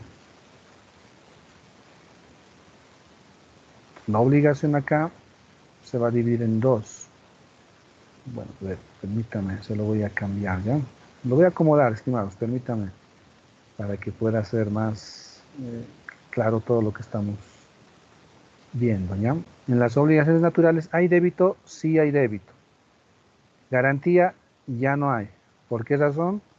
Bueno, en el ejemplo, ha pasado 5 años y listo, ya no hay más. ¿Sí? Ahora, en obligaciones civiles, también llamadas perfectas, hay débito y también hay garantía o responsabilidad. Listo, yo creo que con esto estamos más seguros de lo que estamos viendo, revisando. Muy bien, a ver, continuamos. Estamos viendo los elementos, ¿no? Débito, Schuld, garantía HAL. Muy bien. Débito, perdón, responsabilidad sin débito. ¿Cómo es esto? A ver, Hay responsabilidad, pero sin débito. Existe un sujeto que no es deudor. Existe un sujeto que no es deudor, pero paga la obligación. Tiene que pagar la obligación. Es un pago que va a realizar, que va a extinguir la obligación. Imagínense, pregunta, a ver, vayan pensando. ¿Qué clase de persona, quién es la persona que tiene que pagar y no es deudor? Los ¿Cuál es? garantes. Perfecto, así es. Por eso usted, Yo fui garante y yo pagué. el garante, ¿verdad? Sí, Inevitablemente, y nadie, por favor, nadie tiene que garantizar, ¿no? Para no tener dificultades, problemas. sí, yo pagué. Entonces, perdón, Yo pagué, a mí me pasó eso. inevitablemente, ¿verdad? No hay otra solución. Claro que usted tiene el derecho de repetir, es decir, volver a cobrar al deudor, pero si el primer deudor originario no ha podido pagar por su insolvencia, es muy difícil poder cobrarle a él, ¿no? Bueno, esa es una manera muy complicada, ¿no? De solución de problemas. Entonces, aquí está el garante o la garantía personal que existe, ¿no? En la situación del garante, por lo tanto, ¿hay débito para el garante? No, no hay débito, porque él no se ha prestado dinero, nunca ha tenido dinero ni nada, pero lamentablemente, decimos lamentablemente porque ha garantizado la obligación, sí le va a corresponder la acción a su persona. Entonces, hay responsabilidad sin débito. Muy bien, hasta aquí, estimados, me parece que ya tienen noción de lo que son estos dos elementos y el poder distinguirlo, que es el débito, el deber subjetivo, al cual está una persona, deudor, constreñido, obligado a ejecutar una prestación. En el caso de el Halftun, se produce por el incumplimiento de la prestación y ante esta situación se produce la facultad al acreedor de acudir ante la autoridad judicial exigiendo la prestación. En una obligación natural hay débito, pero la garantía se ha extinguido por la prescripción extintiva, ¿no? De 5 años, quinquenal. El garante, no hay débito para él, no tiene el deber de pagar el nada, es decir, la obligación, pero cuando haya incumplido el deudor, ahora sí va a pagar, ¿no es cierto? En esta etapa del débito no hay, ¿no? Para el garante, pero sí el elemento de la garantía. Muy bien, continuamos. No hay que prestar dinero. Bueno, esta es una situación muy, no muy común, pero lo vamos a explicar. Responsabilidad menor que el débito. Esto sucede cuando una persona muere, en primer lugar, con deudas y sus herederos aceptan la herencia con el beneficio de inventario. Hay dos maneras de aceptar la herencia, con beneficio de inventario y aceptación pura y simple. Sí. Si una persona acepta la herencia pura y simple, se hace cargo de deudas, también tiene derechos y todo el patrimonio del fallecido se va a confundir, se va a mezclar, se va a unir con el patrimonio del heredero o de los herederos. Pero en el caso de aceptación de la herencia con beneficio de inventario, los patrimonios se van a mantener separados. De manera que si alcanza lo que dejó el decuyus, el fallecido, solo se paga hasta el monto de lo dejado sin afectar el patrimonio del heredero. Ese es el primer caso, ¿no? La responsabilidad menor que el débito.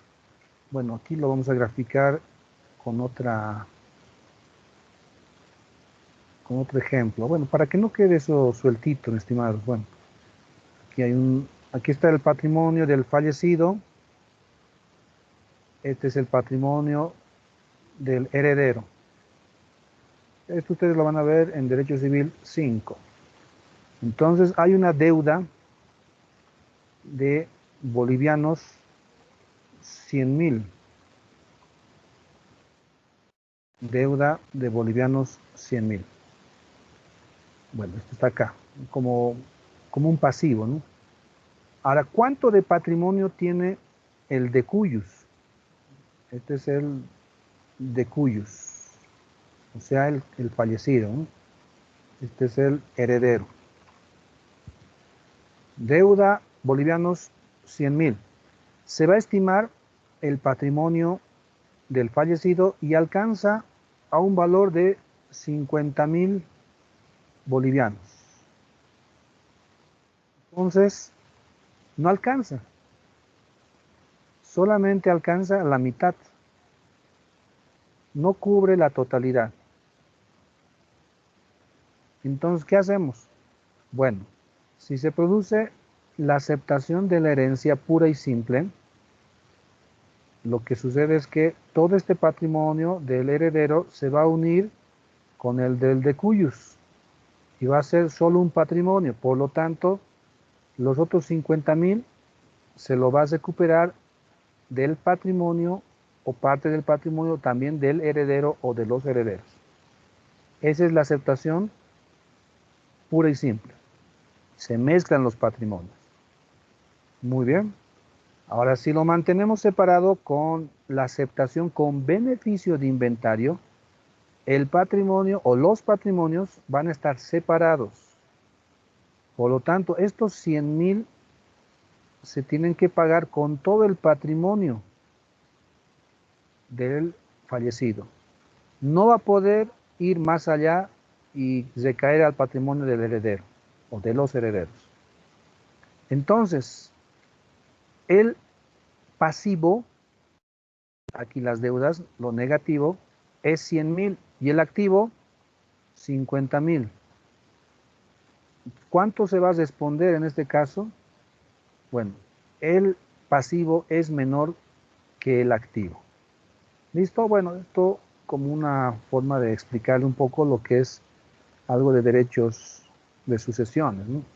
A ver, volvemos a leer este punto, este párrafo. Primero, escuchen, mire, responsabilidad menor que el débito. Ahí está precisamente. Esta es la responsabilidad. Se lo voy a marcar con rojo.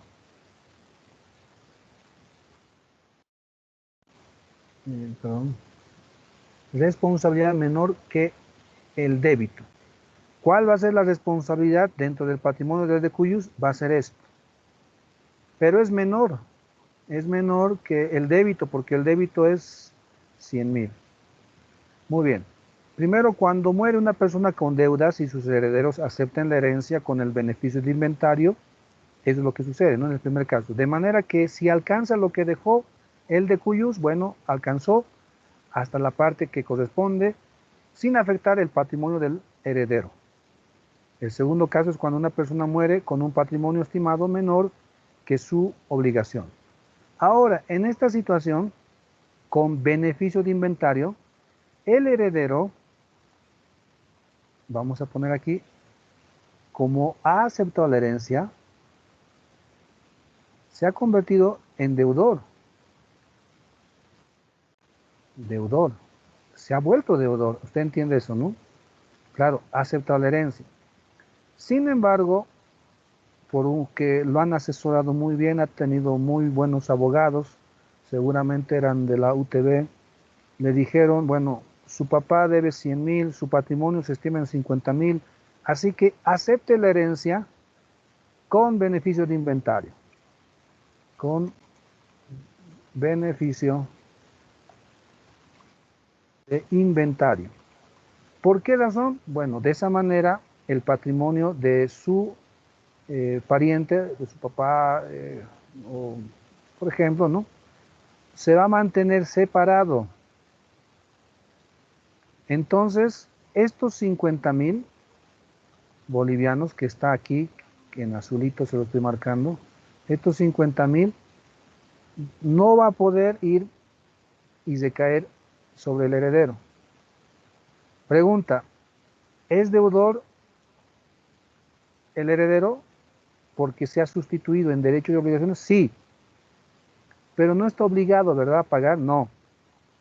porque la deuda se va a cubrir con este beneficio de inventario hasta el límite del patrimonio del decuyus. Por lo tanto, el heredero será un deudor, pero ya no tiene ninguna obligación porque el débito se va a satisfacer hasta donde alcance el patrimonio del fallecido, sin afectar el patrimonio del heredero. Muy bien, mire esta situación, ¿no? Jurídicamente hablando, esta figura que obviamente va a perjudicar, ¿no? a los intereses de los acreedores del fallecido. Si nosotros fuéramos abogados de los acreedores del fallecido, esperaríamos que los herederos acepten la herencia de manera pura y simple para que ya no haya ninguna limitante, ya no haya esta separación, y se pueda recaer sobre el patrimonio del heredero, ¿no? Así será deudor y tendrá la obligación, obviamente el débito y también la responsabilidad de pagar. Pero en esta situación sucede algo especial, ¿no? Con la aceptación con beneficio de inventario, entonces, estimados. Muy bien. Entonces, el segundo caso es cuando una persona muere con el patrimonio estimado menor que su obligación. Sus herederos se convierten en deudores, pero como han aceptado con beneficio de inventario, no están obligados al pago. ¿Listo, estimados? Ese es el segundo caso. La situación, entonces, que hemos visto es en este caso, ¿no? Vamos a poner acá también heredero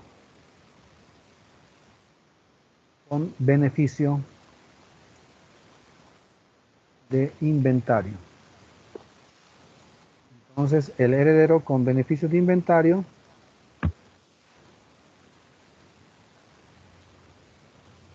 tiene el débito, sí, porque es deudor, porque ha heredado, sí, y tendrá aquí, perdón, estoy mal aquí. Aquí vamos a ver. Muy bien.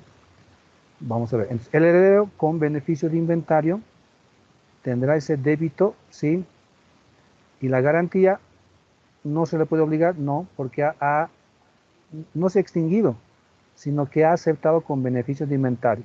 Por lo tanto, el patrimonio está separado. Si quiere, si desea, puede pagar. Está el elemento del débito. Y si paga, bueno, será de su voluntad. Similar a la obligación natural, ¿no? Estas dos se parecen entonces, ¿no? La obligación natural y la obligación que es producto de la aceptación de la herencia con beneficio de inventario produce estos efectos. ¿Listo, estimados? Bueno, espero que se esté entendiendo, estamos avanzando paso a paso. Ya para concluir el tema 1, vemos los elementos extrínsecos o de forma. Estimados, debemos tomar nosotros la siguiente recomendación, muy importante, porque también es otro de los errores muy frecuentes que acontece dentro de la vida social de las personas y que debemos también enseñarles, asesorarles, guiarles. Creo que en primer lugar decimos siempre para nosotros y luego para otras personas. Bueno, elementos extrínsecos o de forma son aquellos que muestran el aspecto exterior, la forma, la manera como se presentan las obligaciones. La forma entonces externa, cómo se presentan. En nuestra mente siempre están los documentos, ¿no? Sí, pero jurídicamente no siempre son los documentos lo que va a generar el efecto vinculatorio, sino la voluntad de las partes. Así que podemos entender de que hay obligaciones que van a nacer por la simple manifestación de voluntad de una persona. Sin embargo, para fines prácticos, porque en algún momento en nuestro contexto, en nuestra cultura, una persona podría decir, yo no te conozco, no sé quién eres, cuándo te he dicho eso, no me acuerdo de vos, ¿no? Entonces, para que no suceda eso, tenemos que generar los elementos que puedan ser materialmente probatorios, ¿no? En un proceso. Hablamos de documentos y hablamos de otros medios que pueden generar o demostrar, mejor dicho, que existe la obligación. Reitero, en teoría, técnicamente, una obligación nace desde la manifestación de voluntad que puede hacerlo de forma verbal, pero demostrarlo eso es bien complicado, no es nada seguro, así que precisamente para que haya una seguridad jurídica tenemos que ver los elementos probatorios externos que puedan ayudarnos a demostrar que la obligación existe. Entonces, elementos extrínsecos vemos en primer lugar ad solemnitatis, o también denominado solemnidades. Ad solemnitatis, cuando interviene un servidor público, porque es necesario que sea documento público. Quiero que también usted diferencie algo. Hay relaciones jurídicas que la ley expresamente dice que tienen que celebrarse solemnemente, pero hay otras obligaciones, hay otras situaciones jurídicas en las cuales se pueden desarrollar, crear, formar sin solemnidad, pero para nosotros es lo mejor siempre la solemnidad, porque de ese modo se puede demostrar, decimos, ¿no? La relación obligacional, porque también aquí hay una frase, un principio: no se puede demostrar la obligación a través de testigos, no se puede. Bien, entonces vemos, solemnidad o ad solemnitatis, para nosotros es la suscripción del documento con la presencia de un servidor público, o sea que una persona que está en el sector público va a emitir esto. Hablamos propiamente de un notario de fe pública, quien va a tomar el registro del acto realizado, más los requisitos respectivamente, será testigos, van a hacer las firmas, se va a guardar un protocolo y luego se va a protocolizar una copia que se le va a entregar, ¿no? Pero este acto va a quedar perdurado en los libros que lo tiene esta notaría de fe pública con un número respectivo, ¿no? Y el tenedor, que es un abogado, en algún momento lo va a transmitir a otro, pero se guardará el número y los registros respectivamente. Esta es la manera más idónea, estimados, de poder demostrar y más segura para poder generar una relación vinculatoria obligacional. Entonces, ad solemnitatis, solemnidades. La solemnidad, bueno, hay un antecedente histórico, se le ha suprimido a muchos de los actos jurídicos. Se mantiene la solemnidad en el ejemplo de un matrimonio. Un matrimonio es un acto solemne. No solamente basta con estar de acuerdo, no solamente es ir y firmar, ¿no es cierto? Los que han atravesado, los que han pasado ese momento del matrimonio civil, ¿no? ¿Por qué razón? Bueno, tiene que desarrollarse toda una solemnidad, ¿no? Estar ahí el doctor, el abogado del registro civil, abriendo el acto solemne en la ciudad de La Paz a los 21 días del día 25 de, bueno, etcétera, etcétera. Nos constituimos en tal lugar. Usted, señor, acepta como su legítima, si usted también, por la potestad de representación del Estado. Bueno, toda la solemnidad, ¿no? Anteriormente, para la compra-venta en Roma era también algo solemne, pero para descongestionar, para que no sea tan dificultoso el poder realizar una compra y venta, lo han hecho más fácil y de a poco se ha ido acomodando, ordenando esto, ¿no? Muy bien. Prueba ad probatione. ¿Cómo se puede demostrar también una obligación? A través de los siguientes, los siguientes medios de prueba. Se necesita una prueba que determine el lazo de la obligación. En materia de obligaciones se necesita necesariamente un documento escrito. Este detalle, por favor. Necesitamos mínimamente un documento escrito. Sí o sí. Pero que para nosotros lo tenemos que volver en documento público. ¿Está bien? Por favor, es un detalle importante que debemos ir tomando en cuenta. Alguien podría venir a decirle, disculpe doctor, doctora, sí, dígame, hay una persona que le ha prestado 5.000 bolivianos. Ya, muy bien. ¿Quién es? Es un primo, un amigo, con él he crecido. Ya, está bien. Ahora, ¿qué quiere? Bueno, no me ha pagado.